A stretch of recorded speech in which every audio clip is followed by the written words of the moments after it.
So karon atong gipahigayon ang measles, rubella, supplemental immunization activity. Isa siya kadelikado o grabe gyud nga sakit nga dapat mapugnan man gyud ni siya tungod sa ihatag nato karon gipahigayon nato nga libre bakuna kani siya luwas epektibo. So akong giawhag ang mga ginikanan ug mga tig-atiman sa mga bata edad 6 ka bulan hangtod 59 ka bulan or 4 years old and 11 months sa pag-adto sa health center o pakigsayod sa ilahang mga schedule kung kanus-apod sa gakaraiya nga mga puro alang sa paghatag aning libre nga bakuna. Daghang salamat sa DOH, kita gyud ang una gyud phase 1, no?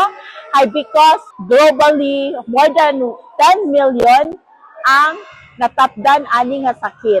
Sa 5 ka natapdan og tipdas, ang isa ani kasagara ma-ospital o tungod sa pneumonia, especially less than 5 years old. Busa, adto ta sa atong mga karaiya health centers, 44 barangays kapahigayon karon og bakuna. So luwas tipdas, basta bakunado, protektado, matag kinabuhi, importante alang sa healthy, himsog ug buotan nga iligano.